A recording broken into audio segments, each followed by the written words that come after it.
Hello, everyone. Tonight, we are diving headfirst, yolk first, into the gloriously overdone world of Georgian aristocrats and their obsession with breakfast eggs. Yes, eggs, not war, not romance, not scandal. Well, maybe a bit of scandal, but mostly eggs. Imagine candlelight flickering across the silver trim of a porcelain egg cup. A footman standing by with a linen napkin folded like a swan, and a lady with hair tall enough to knock over a chandelier, delicately tapping at her breakfast with a golden spoon. You're already sleepy, aren't you? But here's the thing. You probably won't survive this, not because it's dangerous, but because this tale is so absurdly slow and so excruciatingly detailed. You'll be lucky to stay awake long enough to hear about the perfumed yolks. That's a thing. Just wait. So, before you get comfortable, take a moment to like the video and subscribe, but only if you really like what I'm doing here. And let me know in the comments where you're listening from and what time it is. I don't know why, but knowing someone's drifting off in Reykjavik at 2:03 a.m. makes my whole week.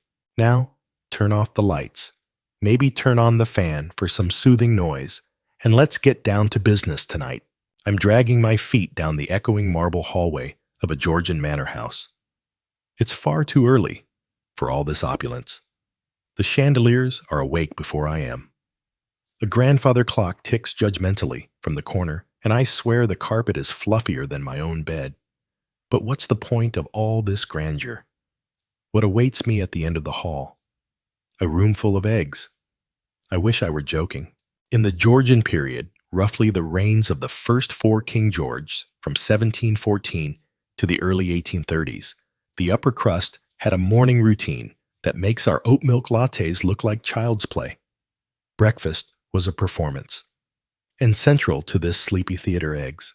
Soft-boiled, hard-boiled, occasionally baked inside pies for no good reason, but always served with absurd levels of ceremony. Picture a butler carrying a single egg on a velvet-lined tray, like it's the crown jewels. That happened.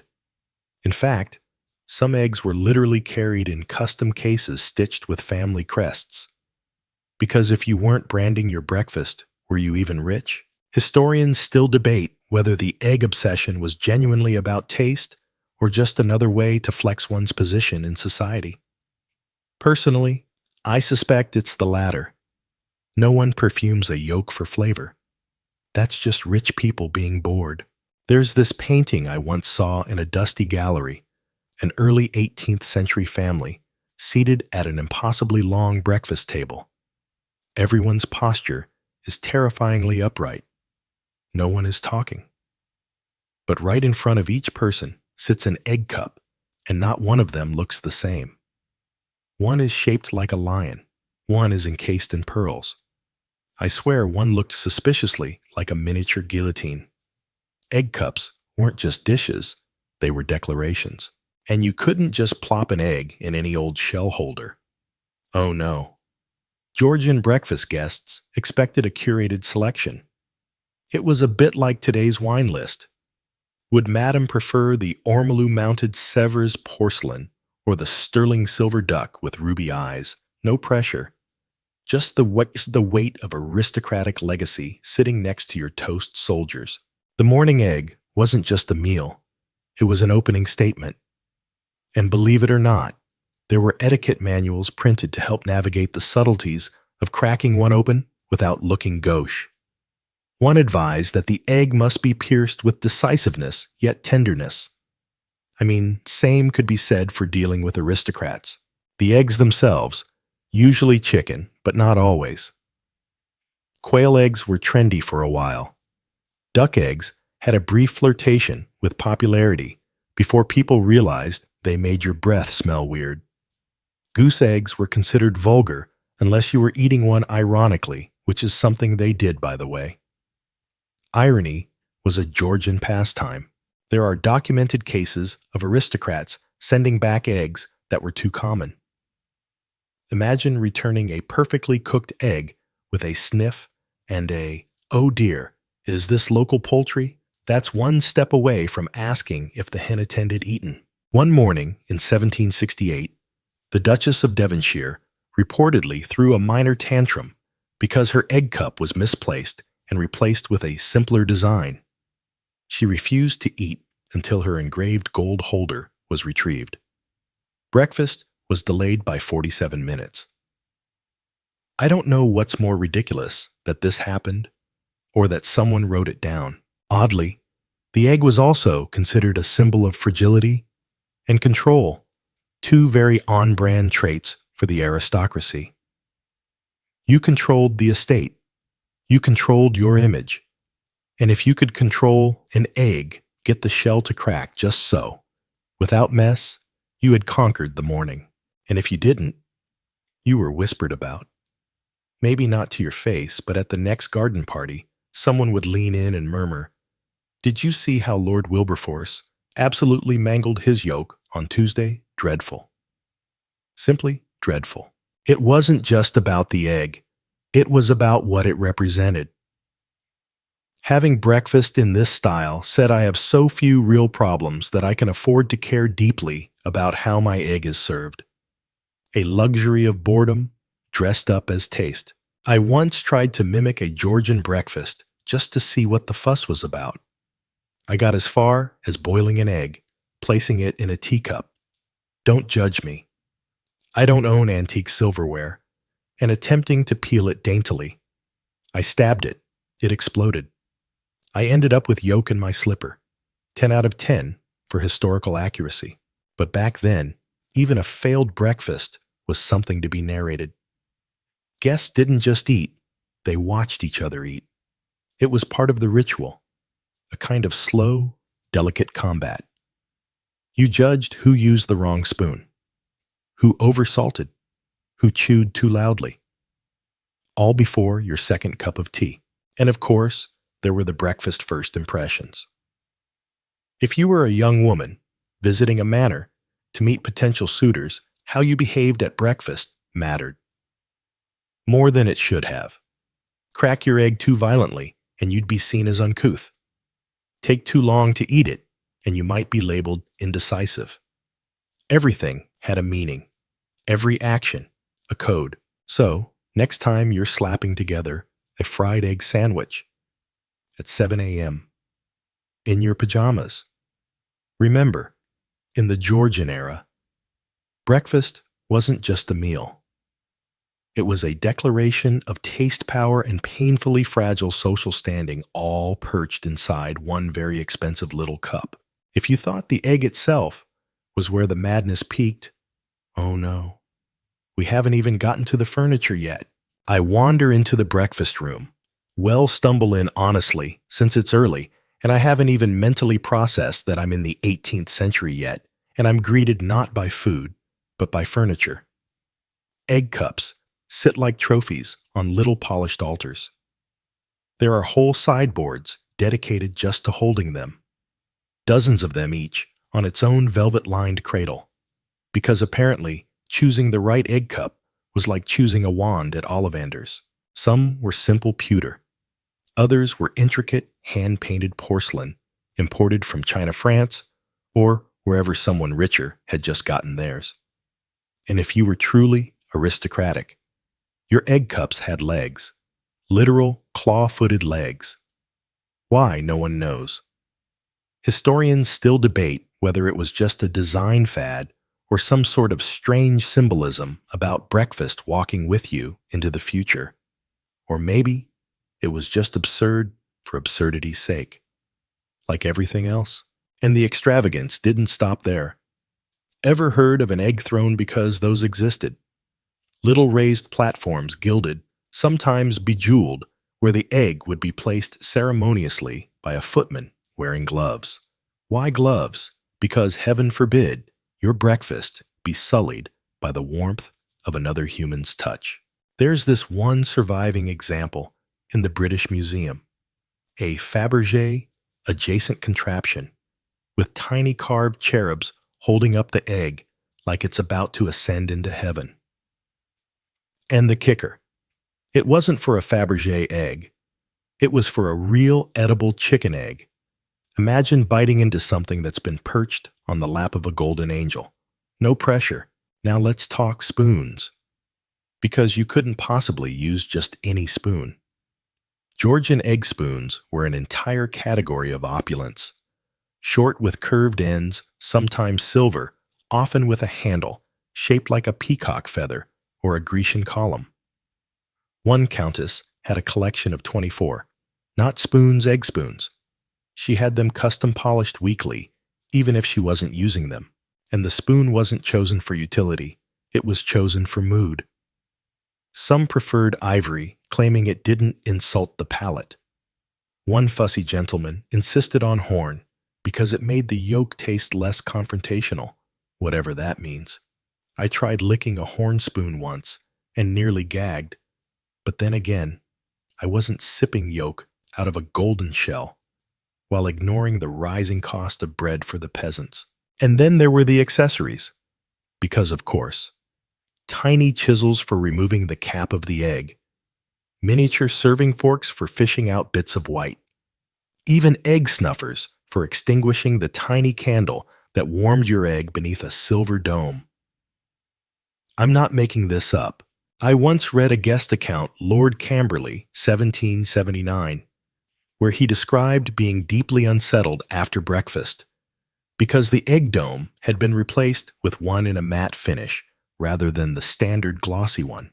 He wrote, and I quote, "It dampened the brilliance of the egg's arrival. That man needed therapy, or maybe just toast." Oh, and let's not forget, everything had to match. The cup, the spoon, the dome, the tray it arrived on, even the cloth napkin used to wipe your hands afterward. Coordinated, like a high-fashion runway, but with breakfast condiments. I watched once, through a dusty archive film, not in real life. Don't worry, a reenactment of a Georgian egg service. It took 6 people to deliver one egg to one person. The egg was brought in on a silver tray, placed onto a warmed cup. The dome lifted with a little flourish, and then my favorite part, a butler announced, "Your Grace, the egg is prepared." The guy nodded, like it was perfectly normal to have someone announce his boiled egg, like it was a Shakespearean soliloquy. The formality was part of the control. You didn't just eat. You performed eating. Like actors in a silent play, everyone hit their marks. Spoon lifted tap-tap the top of the egg peel dip chew sip tea. No improvisation allowed. Some aristocrats even kept egg journals. Diaries where they recorded which egg cups were used, what the egg tasted like, and whether the morning's service met their expectations. January 14th. Egg slightly overdone. Spoon cool to the touch. Emotional detachment achieved. That's not breakfast. That's performance art. There's an entire academic theory that Georgian breakfast rituals were a way to assert dominance in a seemingly civilized context. Because when you control the smallest thing, the shape of a spoon, the temperature of an egg, you're essentially saying, "This is my world, and you're just visiting." There's something sinister in that, I think. Something beautifully passive-aggressive. But even with all this splendor, some elements were just weird. One eccentric baronet insisted on having his eggs cracked by song. A servant would stand behind him and sing a specific verse from Virgil as the spoon gently tapped the shell. If the timing was off, start over. Can you imagine being the guy whose job it was to serenade an egg at dawn? And don't get me started on the egg cozies. Those little knitted hats you sometimes see at novelty shops. Georgian aristocrats had them embroidered by nuns. Lace-trimmed, pearl-beaded, and stitched with family mottos like "Fortune favors the bold," or "To breakfast is divine." Imagine lifting one of those off and finding your sad little egg sweating beneath all that pomp. I once read that the Earl of Brunswick owned a mechanical egg cover that opened with a tiny crank. Turn the key, and a set of spring-loaded panels would slowly blossom open, like a flower, revealing the egg inside. I mean, come on. At some point, you just have to admit you're bored with your own power. Even the table layout mattered. Egg cups were arranged in a precise configuration depending on your rank in the household or guest list. The more important you were, the closer you sat to the egg-warming brazier. And if your cup was placed too far from the centerpiece, social death. But you know what's funny? None of this actually made the egg taste better.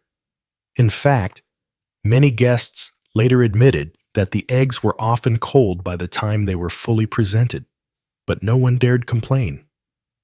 Because the ritual was more important than the result, which, come to think of it, is a pretty perfect metaphor for the Georgian aristocracy in general. So yes, next time, you're tossing a hard-boiled egg in your backpack for lunch. Think of the poor duchess who needed 5 servants, a mechanical dome, and a velvet-lined tray just to enjoy hers, lukewarm by candlelight. You know how we have living rooms, kitchens, bedrooms, and if you're lucky, an awkward little breakfast nook with a wobbly chair and that one window that leaks cold air in January. Well, Georgians had an entire breakfast room, and not just a room where breakfast happened. This was a room about breakfast. It had a singular purpose: to elevate the act of slowly consuming tea and eggs into a ballet of class composure and silent one-upmanship. And trust me, the wallpaper alone could have bankrupted a small village. So here I am, shuffling into the breakfast room, still mostly asleep, and I'm immediately swallowed by a soft sea of pastel wallpaper, high ceilings, and the faint scent of old tea leaves and ambition. It's not even 9 a.m., and I'm already being judged by a candelabra. The Georgian breakfast room, especially in country estates, was a deliberate addition to house design. Architects were instructed to create a space that caught the soft morning light just so. Windows faced the east so the sun could glisten on the silverware and make your egg cup sparkle like a gemstone in front of your dead-eyed morning stare. Historians still debate whether these rooms were used for anything other than breakfast. Some argue they doubled as gossip chambers or quiet negotiation spaces. Others think the strict formality of the room discouraged any real conversation at all. Personally, I think it depended on the size of your wig and the depth of your grudges. Everything in the room had a role. Chairs were spaced at mathematically precise intervals. Tables were narrow and long, so everyone had to sit facing one another in silent judgment.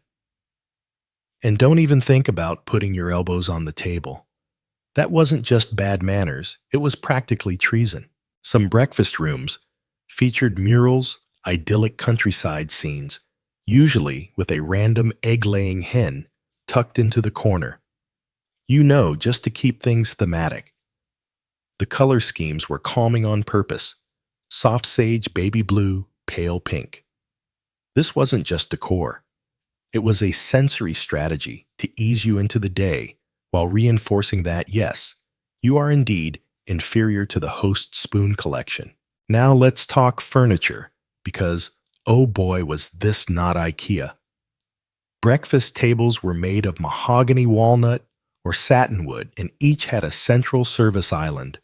Think of it like a fancy Lazy Susan, but instead of convenience, it delivered pressure. It slowly rotated trays of scones, tiny pots of jam, and occasionally a fresh egg carried on a silver cradle naturally. There was usually one special chair at the head of the table, reserved for the master or mistress of the house.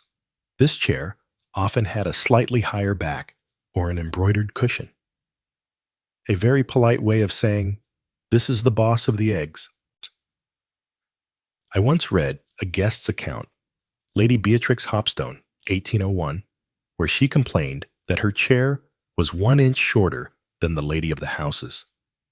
She felt utterly dwarfed and believed it ruined her entire weekend.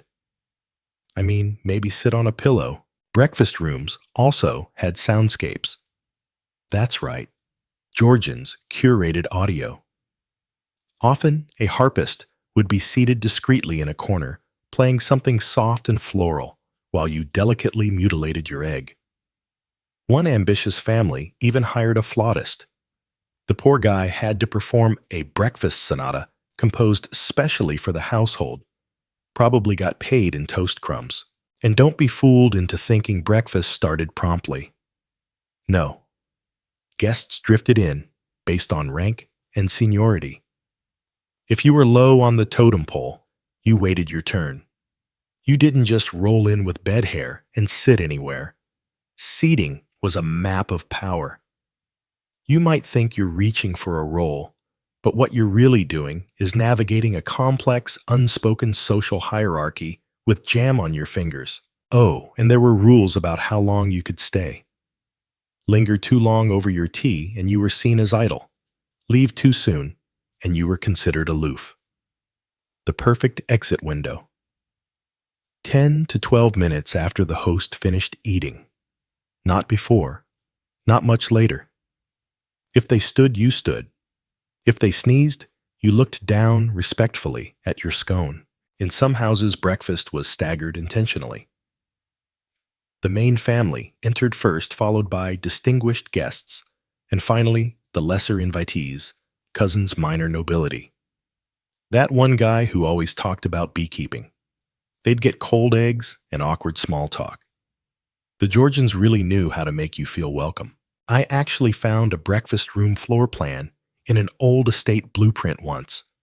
It had arrows showing egg procession paths, literal walking lines for how the servants were to deliver eggs, refill tea, and remove plates without crossing or causing visual clutter. It looked like a traffic control map. All for breakfast. I can't even get my own roommate to pass me the butter without launching it like a grenade. Let's not forget the breakfast wardrobe. You didn't just roll in wearing anything. There were breakfast gowns, lightweight embroidered robes with lace trims. Gentlemen wore morning coats and waistcoats, sometimes with slippers embroidered with witty little phrases like, "Egg me not" or "Yolk of my eye." Okay, I made those ones up, but the real ones weren't much better. Even the breakfast books were curated. A servant would lay out that morning's table reading, usually a volume of poetry, a political pamphlet, or travel letters. The goal was to spark just enough intellectual engagement to make you feel clever, but not so much that you'd be tempted to start a full-blown debate before noon. And despite all the ritual, the food was often painfully minimal. A single egg, a few small slices of toast, maybe a spoonful of marmalade, because the focus wasn't eating, it was being seen eating, performing refinement. You weren't meant to be full, just admired. There's something strangely beautiful about it, though. This deliberate slowing down. This idea that the day didn't start with chaos, but with a soft-boiled egg and the gentle pluck of a harp string. Even if it came with side orders of anxiety and judgment.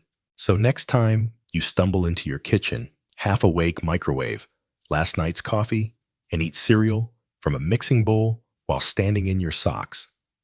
Just imagine, 200 years ago, someone was doing the same thing, but in satin gloves while a servant fanned their egg.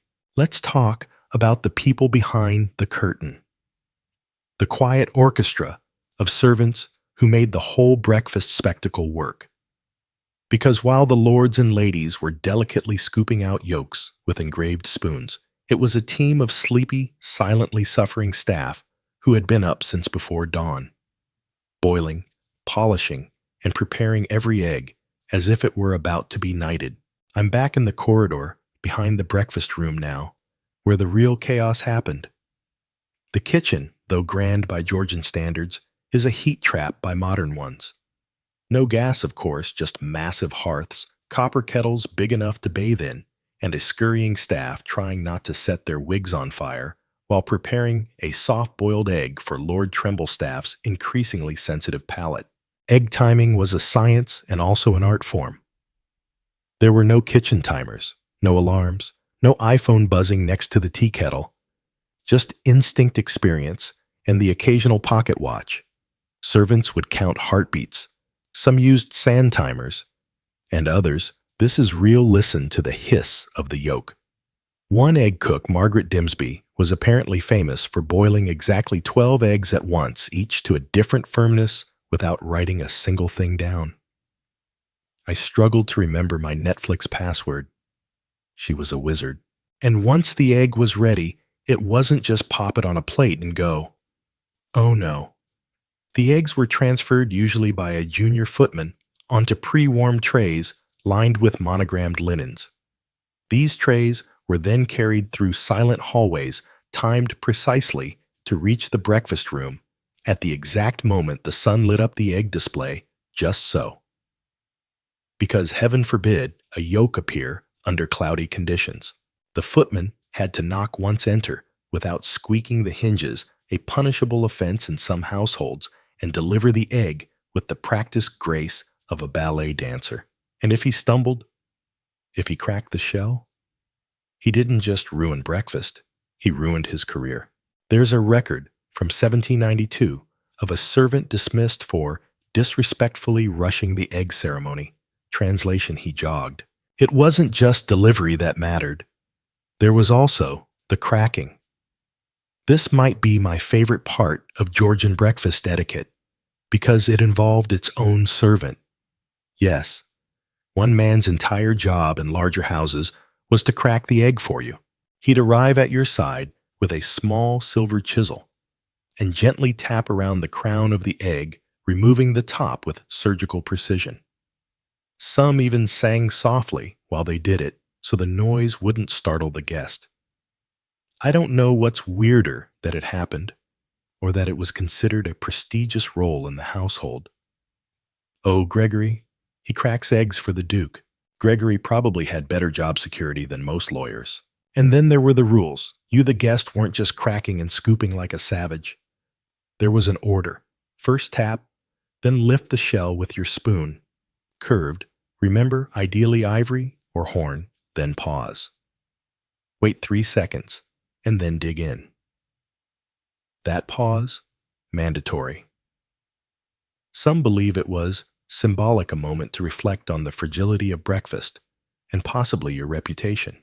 Now, I know what you're thinking. Surely the servants didn't buy into this nonsense. And you'd be right, mostly. Many of them saw the entire ordeal as ridiculous, but others, especially the senior household staff, took genuine pride in the ritual. They saw themselves as conductors of a symphony, artists whose canvas was a linen tablecloth and a perfectly centered egg. Some households even kept detailed breakfast logs. Not for food inventory, no, for presentation consistency. Lady Fortescue prefers her egg delivered 5 minutes after the second heart piece begins. Lord Devon's spoon must be pre-warmed by no less than 30 seconds. These were real notes. These were real lives. This was real madness. And yet, it worked. It all worked. Because for the Georgians, breakfast wasn't a necessity. It was a ritual of order in a world of political upheaval and social fragility. While empires rose and fell, inside the breakfast room, a single yolk could remain perfectly centered in its porcelain cradle, untouched by the chaos of the world. That's not to say it was without its absurdities. In one infamous case from 1810, a guest at Bramblehurst Manor insisted his egg was undercooked and asked for another. The host was so offended at the implication that his staff had erred, he had the man escorted out of the estate with no shoes. Breakfast could be war. I once tried to reenact the whole thing myself. Servant tray, soft-boiled egg, the whole bit. Spoiler, I burned my hand, dropped the egg, and tripped on a sock. But for a moment, as I balanced that silver spoon in my hand and paused dramatically before the crack, I kind of got it. That feeling of control, of ceremony, of pretending your life is grander than it actually is. Maybe that's what they were really after. There were also strange egg-related traditions among staff themselves.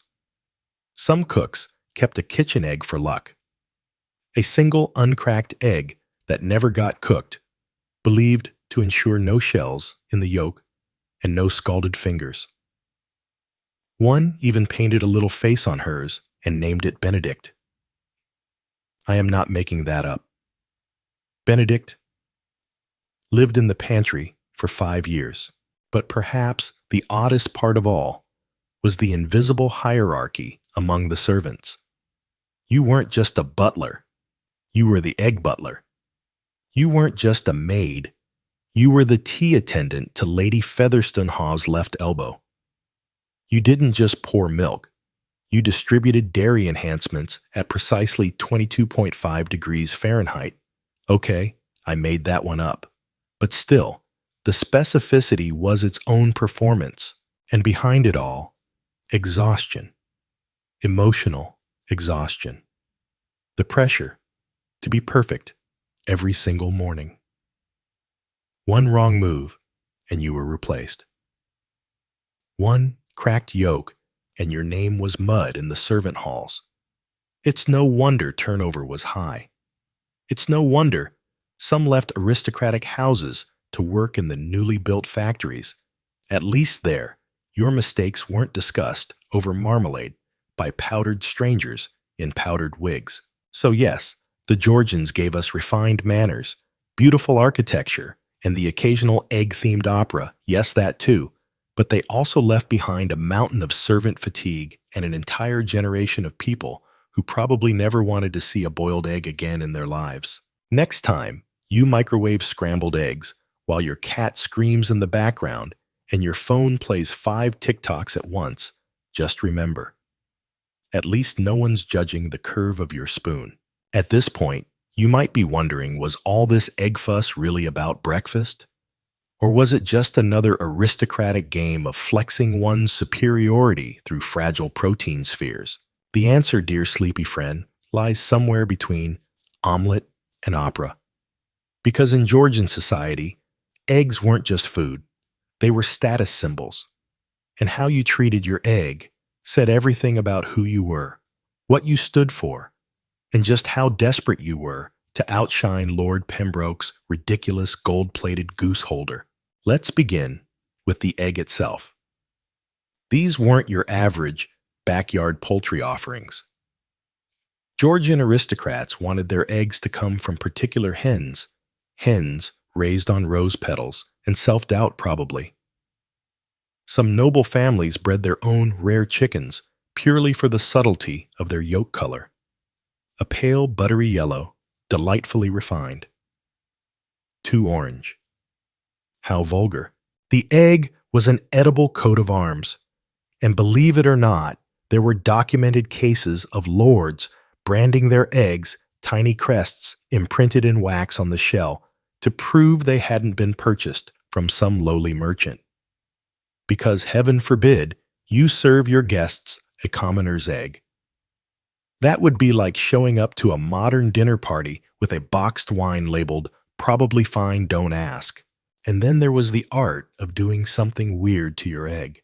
One duchess, Lady Armistead, had a habit of carving delicate portraits into her eggshells before eating them. She'd use a tiny blade to etch a guest's profile while making eye contact across the table. Imagine sitting there trying to butter your toast while someone whittles your face into breakfast. Haunting. Another gentleman, Sir Mortimer Bellwether, was known for his egg inscriptions. He'd scratch cryptic phrases into the shell with a quill dipped in lemon juice. When heated, the writing appeared in brownish letters. One guest reported finding the words "virtue lies within" on his yolk. Sir Mortimer then winked and took a bite. Weird flex, but okay. Historians still debate whether these practices were taken seriously or were just aristocratic in-jokes. Some believe the egg rituals were a covert way to demonstrate one's wit and creativity. Others say they were subtle power plays. Personally, I think it was boredom. Weaponized boredom. One of my favorite stories, mostly because it makes absolutely no sense, is of a breakfast contest hosted by Lady Dunbridge. She invited 12 guests to decorate their morning eggs. The winner got a sapphire-studded egg cup. The loser had to serve as the breakfast servant the following day.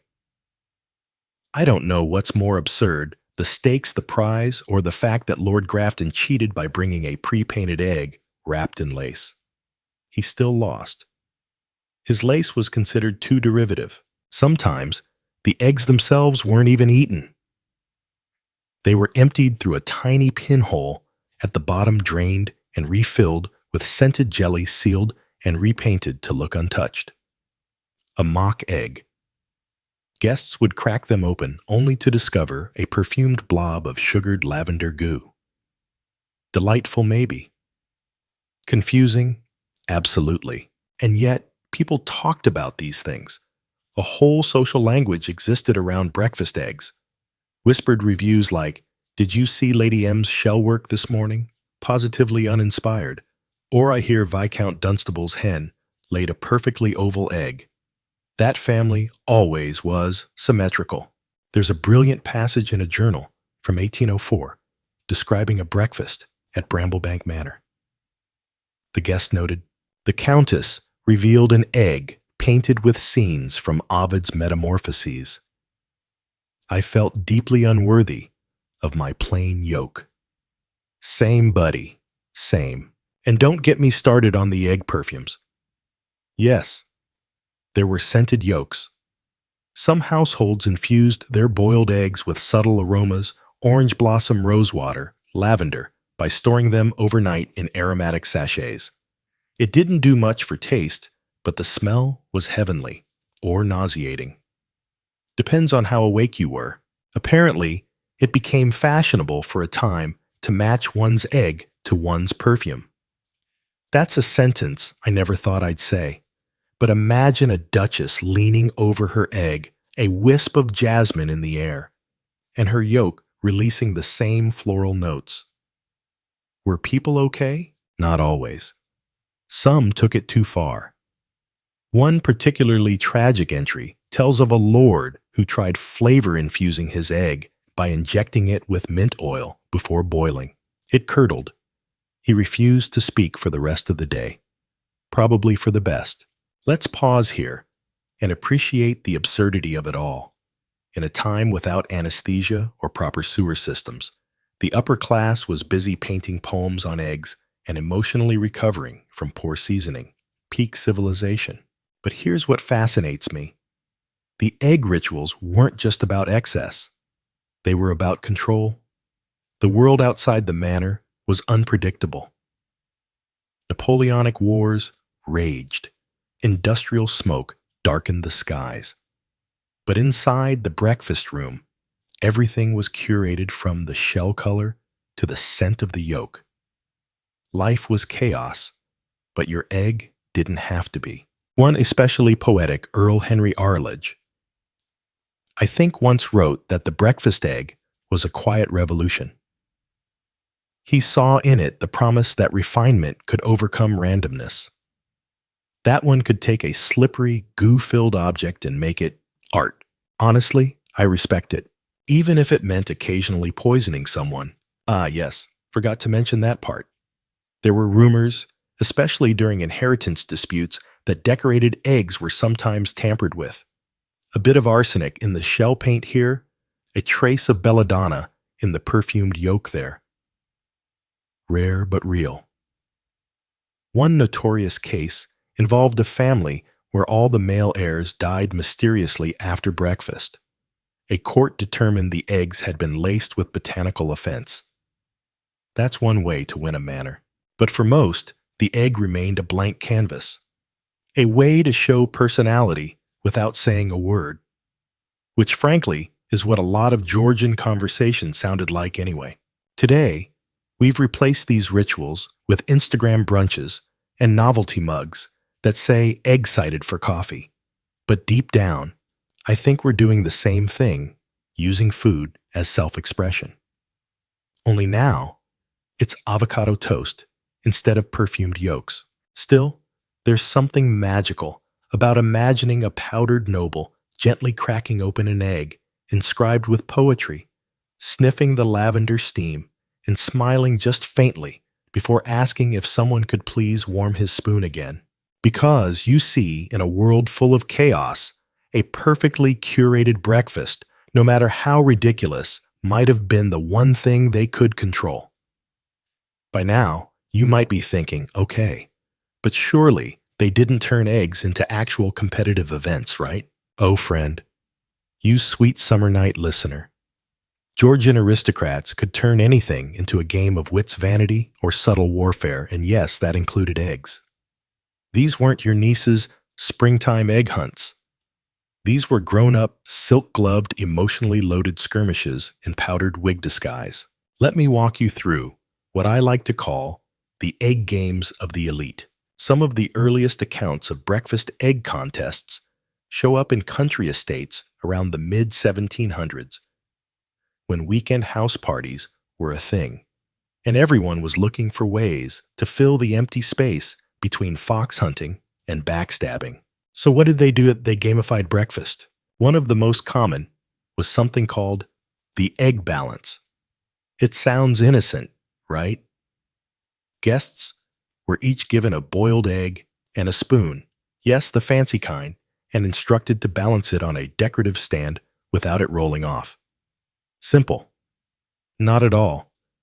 The room was often intentionally drafty.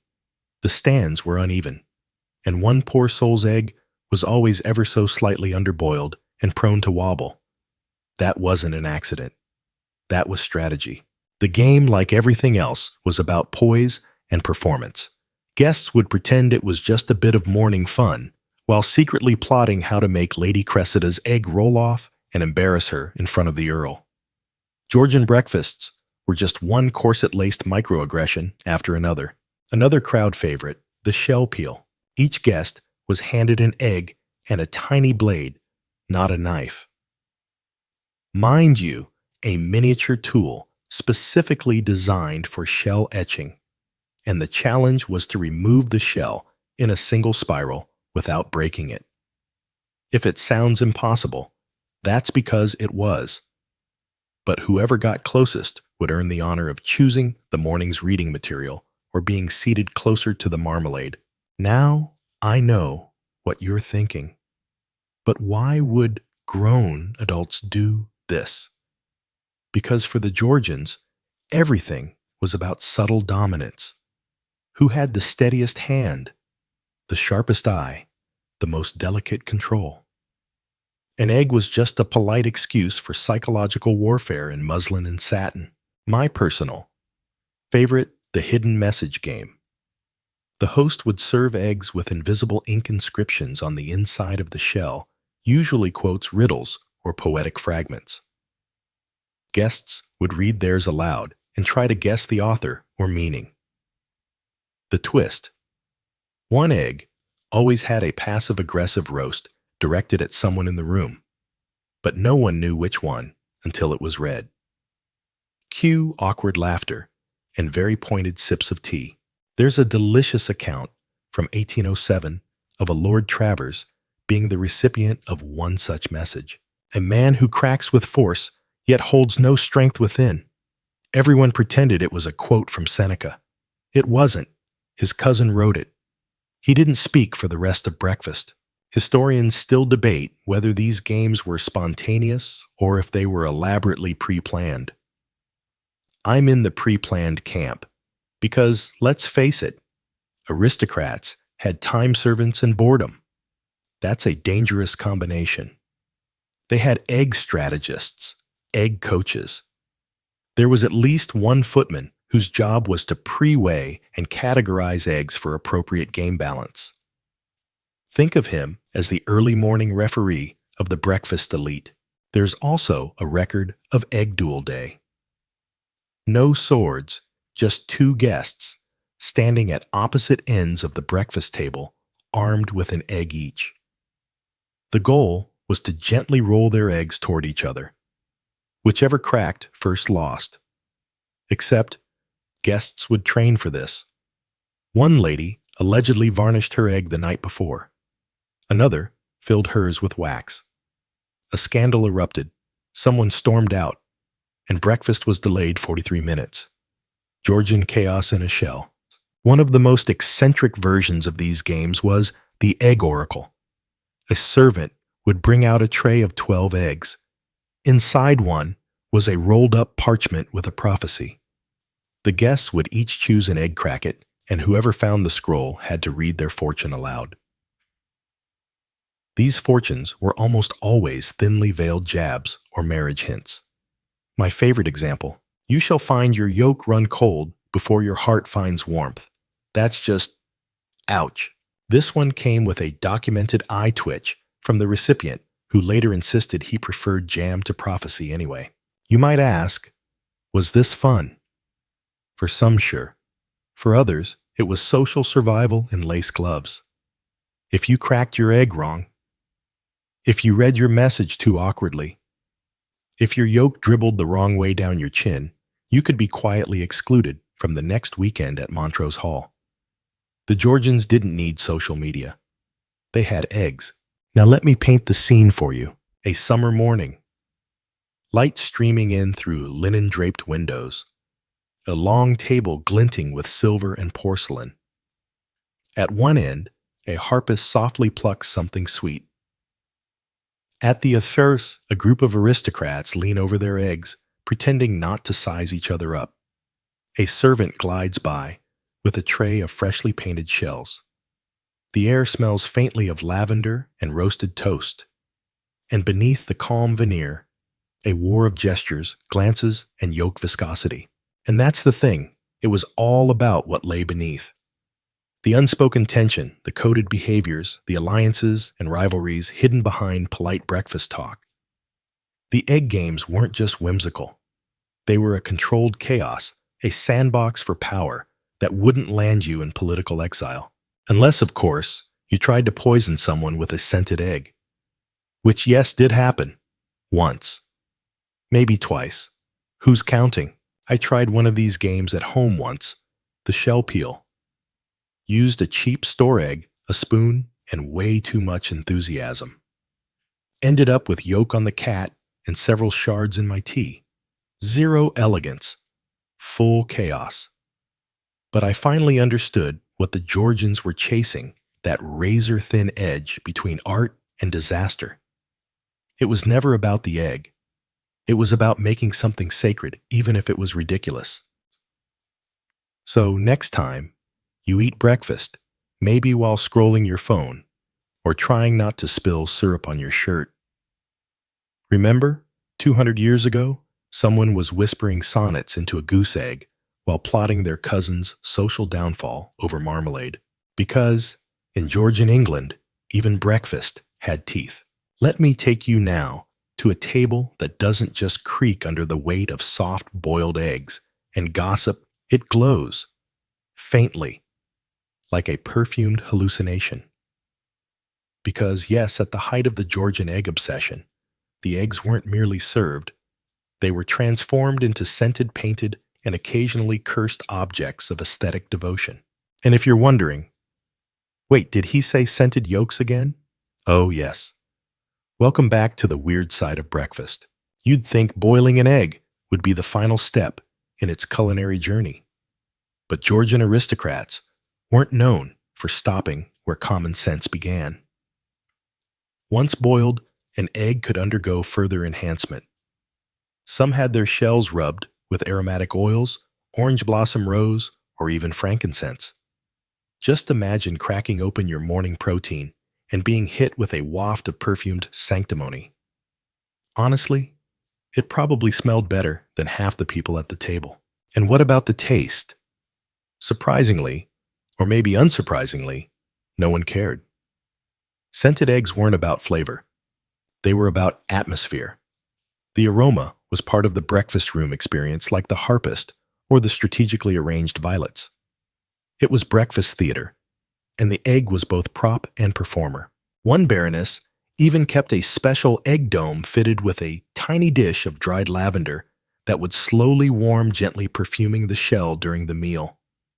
Her guests described the experience as mildly transcendental and confusingly floral. One poor gentleman thought the scent was a sign of spoilage and refused to eat. He was asked not to return. Now, let's talk about painted shells. And not like kids with crayons. These were miniature works of art. The shells were often painted with pastoral scenes, family crests, or romantic motifs. Think cherubs' roses, horses galloping across misty hills. Some were even illustrated with historical events. There's a preserved egg fragment from 1796 showing Admiral Nelson's ship in miniature, complete with tiny British flags, painted on an egg. Some artists were so sought after, they made entire side careers painting breakfast eggs. You know you're living in peak absurdity when your boiled egg has a better resume than most modern influencers. Historians still debate whether these painted eggs were eaten afterward or simply admired. There's evidence of both. Some were cracked open mid-breakfast, a sort of performance piece. Others were emptied and preserved mounted on little pedestals like Fabergé's less famous boiled cousins. Now, not everyone had time to commission an egg artist. For the budget-conscious Duchess, which is a sentence I never thought I'd say, there were egg stencils. Tiny brass frames you could place over your egg and powder with colored sugar dust to create patterns. Like aristocratic cookie cutters. One stencil set, discovered in a manor attic in Surrey, had the words hope, virtue, and marriage guess, which one made guests choke on their tea. And it wasn't just art for art's sake. Painted eggs were a kind of coded language. A yellow flower might mean affection. A tower might suggest loyalty. A broken chain. Regret. A goose standing on a man's head. Well, that one's up for interpretation. I remember reading about a breakfast in 1805 where a gentleman received an egg painted with a cracked heart and a snake. He smiled politely, then declined all further invitations from the host. I don't know what that egg was trying to say, but it said it. Then there were the egg riddles. These were cryptic phrases or puzzles written around the shell's curve meant to be solved by guests before the yolk cooled. Some were sweet and poetic. Others were deeply weird. One simply read, "I watched you sneeze. It changed everything." To this day, no one knows what that meant, but the entire room fell silent when it was read. Some hosts took it further. The layered egg. A boiled egg served with thin, edible parchment between shell and white, printed with quotes. As you peeled the shell, you revealed lines of poetry. By the time you reached the yolk, you'd basically finished an 18th century Instagram carousel post. Enlightenment in a bite. One famous poet, Miss Annesley Blake, wrote an entire serialized love poem on 7 eggs over the course of a week-long house stay. Day 1, longing. Day 7, betrayal. The last egg was never eaten. It was saved, stored in a glass box, and reportedly smelled terrible by August. And of course, all of this required tools. Miniature brushes, parchment thins, rosewater pens. There was a cottage industry around this. One silverware company even sold a breakfast egg embellishment kit, complete with stencils, perfuming oils, and a booklet of inspirational phrases like, "Seize the yolk and beauty cracks from within." No, I am not making that up. I wish I were. But let me paint the morning for you. A long breakfast table. Freshly ironed lace cloth. Sunlight slicing through gauzy curtains. Silver domes lifted in unison by white-gloved servants. Beneath each, not just an egg, but a story. One painted with a pastoral lake, another infused with bergamot, a third carved faintly with initials and a question mark. Guests lean in, they sniff, they chuckle. They pretend not to read too much into that one shell's depiction of a woman standing alone on a bridge. The egg wasn't just a meal. It was a message. And in this pastel battlefield of passive expression, the most silent guest could say the most scandalous thing with yolk and brush and a little dramatic flair. Was this over the top? Absolutely. But that was kind of the point. The Georgians believed beauty lay in ritual, even if it made no practical sense. Breakfast became a slow-burning symphony of scents, colors, and glances. You weren't just eating. You were experiencing. Of course, not all guests appreciated it. Some preferred their eggs plain. Some found the perfumed shells too cloying, the poetry too pointed, the yolks too cold after all the fanfare. But no one dared complain. Not out loud. Instead, they whispered their grievances into their napkins and sent letters home like, "Oh, Thursday. The egg wore a sunset. I tasted none of it. I tried it once. Scented egg, painted shell poetry, etched in edible ink. Made a complete mess. Accidentally bit into the poem. Lavender ink doesn't pair well with salt. But I'll say this, it felt oddly special. Like breakfast had been turned into a moment, an offering, even if that offering was slightly chewy and emotionally confusing, because sometimes it's not about what's on the plate. It's about the ridiculous, beautiful, entirely unnecessary drama you build around it. And if you can start your day by cracking open a piece of edible art that also insults your fashion sense in Latin, well, then you're truly living like a Georgian. At this point in our extremely boiled journey, you might be wondering where on earth were they getting these eggs? And how did these aristocrats maintain a steady supply of perfectly shaped pastel-toned, perfume-ready breakfast spheres? Well, buckle in, because we're about to talk about fashionable poultry. Yes, you heard that right. In Georgian England, certain chickens were more famous than the musicians. You see, it wasn't enough to simply serve eggs. You had to serve exclusive eggs, laid by exotic birds with impeccable lineage, and preferably feathers that shimmered in the morning light, like they had their own PR team. I wandered into a noble's henhouse once. Not literally, but through an old estate inventory log, and let me tell you, it read like a high society guest list. 1 Brahma hen, imported noble temperament. 2 Polish crested fowls, excellent shell luster. 1 Andalusian blue, mild yolk flavor. 1 silky just for show, refuses to lay. Honestly, I've seen fewer requirements on royal wedding invites. Some estates hired full-time poultry masters, men and women, whose entire job was to raise hens in optimal emotional conditions.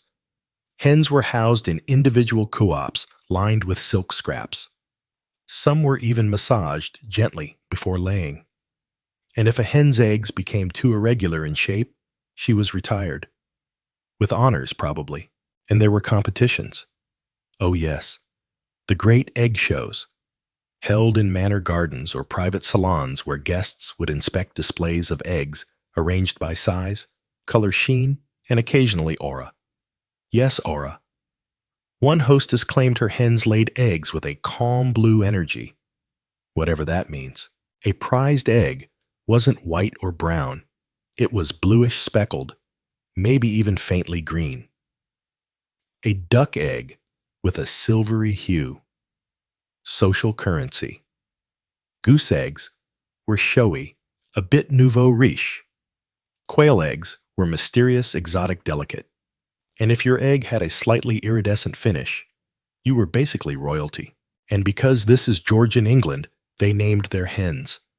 Lady Pembroke's favorite was a speckled Sussex hen named Ophelia.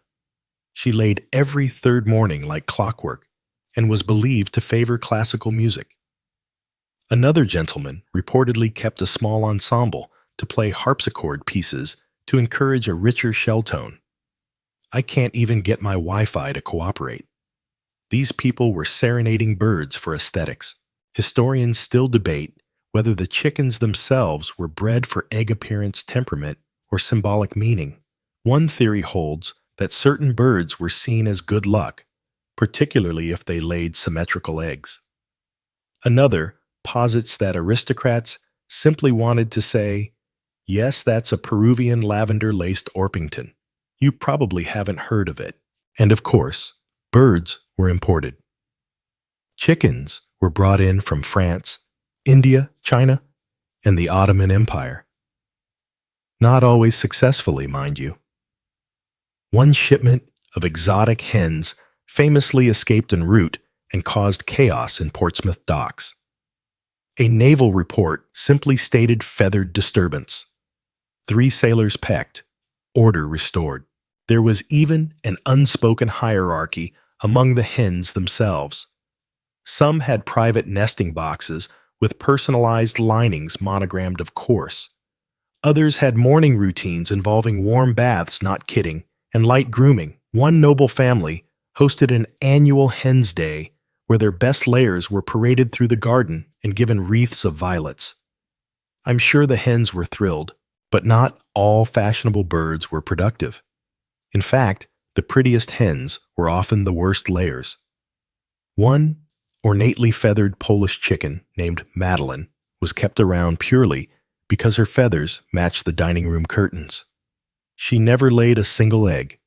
She was called an ornamental disappointment by the butler. Iconic. Eggs from less glamorous birds quietly discarded, or fed to the staff, or given to the hounds. One record from 1781 describes a footman being reprimanded for serving a pedestrian egg to a guest. He was reassigned to chimney duty. The message was clear. Not all eggs are created equal. And yes, the eggs had paperwork. Some estates documented each hen's production name number of eggs, shell quality, emotional stability, and date of last illness. The poultry logs read like medical records crossed with wine tasting notes. April 2nd. Ophelia laid 1 oblong, lightly speckled. Hints of chamomile. Yolk firm. Disposition serene. I tried creating my own egg log once. Got through 2 days before realizing my store-bought eggs don't vary much beyond white and slightly cracked from transport. No chamomile, no aura, just existential fragility. The other side of this bizarre coin was the egg storage system. You didn't just toss them into a bowl. Oh no. Eggs were stored in velvet-lined drawers with tiny silk hammocks to prevent bruising. Some had their own cabinets categorized by freshness breed and intended guest. Lady Haverley was known to store eggs by mood: sunny morning eggs, gloomy Tuesday eggs, flirtatious. Thursday, brunch eggs. I don't even know what that last one means, but I respect it. And then came the egg testers. Not machines, humans. Usually long-serving kitchen staff who could tap an egg, hold it to their ear, and pronounce its internal state with eerie accuracy. Some could identify the breed of hen by sound. One was so accurate he was nicknamed the Egg Whisperer. I'm assuming he had a cape. Of course, with any commodity, fakes emerged. Imported eggs that were really just polished local ones. Forgeries with hand-painted speckles. One scandal involved an entire batch of Turkish pearls that were actually goose eggs dipped in vinegar. The deception was uncovered when a guest tried to crack one and it exploded in her face. The hostess fainted. The painter was sent back to Bath in disgrace. But it was all part of the ritual. The sourcing, the sorting, the curation. Eggs weren't just food. They were personality, an extension of the estate. The henhouse was a gallery. The breakfast table was the exhibition. So, next time you're cracking open an egg and wondering whether it's cage-free, remember? 200 years ago, someone was whispering French poetry to a bird named Clarice, hoping she'd lay an egg with just the right melancholy hue to impress the vicar's daughter. Because for the Georgians, the path to power wasn't just through politics or marriage or war. Sometimes it came from a chicken with good taste. If you followed me this far and you're somehow still awake, despite the gentle hypnosis of soft-boiled absurdity, then it's time we talk about the real purpose of the Georgian breakfast table. Spoiler alert, it wasn't just to eat. No, the breakfast room was where the day's most delicate diplomacy happened. The eggs were just a prop. The real feast was gossip. Picture it. You've made your grand entrance. Your egg cup is gleaming. Your spoon is pre-warmed, and your scented, possibly painted egg rests gently in its cradle. You smile politely at your neighbor, who's sporting a breakfast robe embroidered with birds. You lift your spoon, not to crack, but to listen. Because what really cracked in those rooms weren't eggs, it was secrets. Historians still debate whether the breakfast room was more of a social weapon or a neutral battleground. But almost everyone agrees it was where reputations were either made or softly, exquisitely scrambled. Let's start with the structure. Breakfasts were intentionally intimate. Unlike the grand evening feasts, these gatherings were smaller, more casual, at least in theory. That meant fewer distractions, more direct conversation, and far less opportunity to hide behind a roast pheasant. You had to talk. And since politics was gauche before noon, and religion was risky on an empty stomach, there was only one topic left each other. A well-timed sigh, a raised eyebrow, a spoon paused just a second too long after someone's comment. That was all it took. In this theater of civility, silence could be a monologue. I once read a diary entry by Lady Thornbury. Lady Merriweather commented on the Duke's yoke being firm. Her tone was loaded. We understood. Everyone understood. Because Georgian breakfast language had layers. Firm yoke might mean a reliable man. Overcooked could suggest emotional unavailability. Runny was a euphemism for weakness, or worse, scandalous intimacy. One of the more ridiculous but entirely believable customs was the toast code. Guests used the placement of toast on their plates to signal mood or intent. Toast leaning against the egg, curiosity. Toast on the left, displeasure. No toast, emotional withdrawal. I'm not saying they invented emoji, but they were definitely in beta testing. And then there were the alliances. Who sat next to whom? Who poured tea for whom?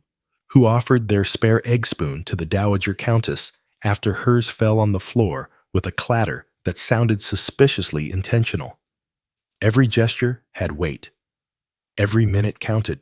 Some households employed a kind of social cartographer, usually the head butler or lady's companion, who advised the host on seating arrangements based on recent gossip, strained friendships, or pending proposals. One lord was reportedly moved 2 chairs down mid-breakfast because of a suspected duel. He didn't protest. He just quietly peeled his egg more aggressively than usual. Even the servants played a part. They weren't just background noise, they were antennas. After breakfast, the senior housekeeper would sometimes deliver disposition summaries to the lady of the house. Not because she asked, just because she knew to listen. Lady Agatha tapped her yoke thrice and didn't speak after the marmalade. I suspect disappointment. The placement of the marmalade, by the way, was its own drama. Closer to the host, a sign of favor. Farther away, an insult. Once at Harrowsley Hall, a jar of imported French orange preserve was placed precisely equidistant between 2 rival guests. A peace offering or a trap, we may never know. The breakfast table was also a place of soft declarations. A guest who arrived with a slightly different egg cup, one not matching the estate's set, was either asserting independence or announcing a quiet rebellion. Lady Evelyn once brought her own engraved spoon to a friend's manor, No one mentioned it, but 3 guests canceled their visits the following week. Coincidence? Not likely. Then there were the confession eggs. Yes, really. Occasionally, guests would receive eggs with tiny coded inscriptions inside the shell. You'd crack it open, peel the top, and there, barely visible in edible ink, would be a message. Forgive me. Did you know? She lied. No signature, no explanation. Just the quiet thud of your own heartbeat and the suddenly too silent breakfast room. I don't know if these were acts of love revenge or performance art. Maybe all 3. But I do know one thing. Breakfast was never boring. Even laughter was analyzed. Too loud crass, too soft secretive, just right suspiciously rehearsed. And if someone giggled over their egg, it could mean anything from engagement news to the downfall of an enemy. Lady Ashcomb's famous titter in 1811 reportedly caused a minor scandal. No one knew why she laughed. But 2 days later, her rival Lady Bessington was discovered to have imported fake French table linens. Coincidence? You tell me. And don't forget the role of exit timing. The first to leave was often the one with something to hide. The last, usually the one trying to overhear a whispered exchange. One enterprising count actually faked a leg cramp just to linger long enough to catch a passing servant muttering something about Lord Ainsley's brunch appointment with a married woman. Brutal. Effective. The breakfast room was also a matchmaking arena. Not overtly, of course, but if a certain young lady just happened to be seated across from a certain eligible baronet for 4 consecutive days, everyone knew what was happening. The eggs were barely touched. The toast went cold, but the glances were piping hot. Sometimes the eggs were the message. A cracked egg could symbolize heartbreak. An uncracked egg mystery. A deliberately overcooked one. A cold shoulder in food form. I once read about a lady who served her husband a stone egg after he embarrassed her at a dinner party. He ate it out of fear, and when scandal finally broke, when an affair was revealed, or a fortune lost, it wasn't shouted at midnight or aired in court. It was acknowledged the next morning in silence, with slightly fewer sugar cubes in your tea and a soft-boiled egg that nobody touched. So yes, while the outside world saw breakfast as just another meal, those seated at the Georgian egg table knew better. It was a ceremony of whispers, a war of glances, a theater of restraint. In that golden light among painted shells and perfumed yolks, reputations rose, fell, and occasionally imploded. And all before 10 a.m. So, next time you're sipping coffee at your kitchen table in your old hoodie, remember, you could be across from someone plotting your social demise with a strategically positioned croissant. And so here we are finally at the part where the eggs begin to rot. Not literally, though I wouldn't put it past one of those lavender-infused specimens to sour from sheer pretentiousness. No, I mean the rituals, the drama, the meticulously carved, perfumed, peacock-born morning nonsense that once defined the upper crust's idea of a proper breakfast. It all began to crack. By the 1830s, something shifted. The Georgian era was drawing its final breath, and with it, the egg ceremonies began to feel tired. Like a powdered wig at a punk concert, out of place and increasingly ridiculous. One morning, I imagined someone just sat there, looked down at their gold leaf egg cup with the hand-painted depiction of Apollo riding a duck, and thought, why are we doing this? You see, the breakfast rituals weren't just disappearing on their own. They were being replaced. Replaced by a rising middle class who saw no need for harpists and imported goose eggs just to have a conversation. Replaced by industrial time clocks, railways, and offices that didn't allow for hour-long, egg-based symbolism sessions. replaced ultimately by modernity. And aristocrats, they could feel it. The whispers grew louder that all this egg fluff was frivolous, outdated even, embarrassing. One by one, households scaled down. The silver trays became pewter. The monogrammed linens became plain. Egg spoons lost their curves. Toast was no longer arranged by social implication. Even the hens stopped getting their morning massages. Some fought back. The Countess of Wexford held on longer than most. Her breakfast room was practically a museum of defiance painted eggs live harpist, the whole symphonic production. She even hired a breakfast poet to compose odes to the day's yolk. He lasted 2 weeks and left in tears. But even she eventually cracked. One year, the family invited a younger generation of guests, cousins, and city types and served the full ceremonial spread. And what did they do? They laughed. Not rudely, not maliciously. Just softly. With affection. Like you'd smile at a grandparent who insists on ironing their shoelaces. They snapped open their eggs like normal people. They used regular spoons. They passed the toast without signaling their political stance. And in that moment, the magic sort of evaporated. Because rituals only matter when everyone agrees to pretend they matter. The breakfast room began to feel like a stage with no audience. Letters from the late 1830s show lords and ladies quietly retiring their collections of egg cups. Some were donated to museums, others boxed away in attics next to dusty harps and scent-infused linen sachets. A few turned into candle holders, their noble lineage extinguished by melted wax and time. The egg game stopped too. No more riddles. No more confession shells. Just food.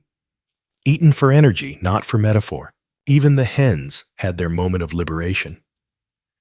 Ornamental breeds were sold off or released into the countryside. One silky chicken named Agatha reportedly became something of a local legend after being spotted, roaming the gardens of 3 different estates, utterly unaware that her entire career as a living breakfast centerpiece had ended. Some of the more sentimental nobles tried to hold on. They insisted on small touches, an heirloom spoon, a familiar egg dome, but by the time Queen Victoria was on the throne, breakfast had become practical. Servants, too, found themselves both relieved and bereft. No more waking at 4 a.m. to time a yolk to Gregorian chants.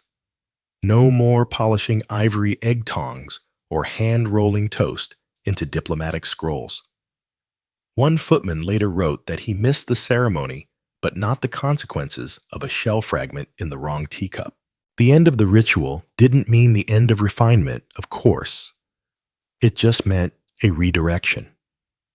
Energy, once spent decorating eggs, was now funneled into railroads' art commerce science. The world was growing, fast, and eggs, they just didn't carry the same weight anymore. There's something a little sad about it, but also something freeing.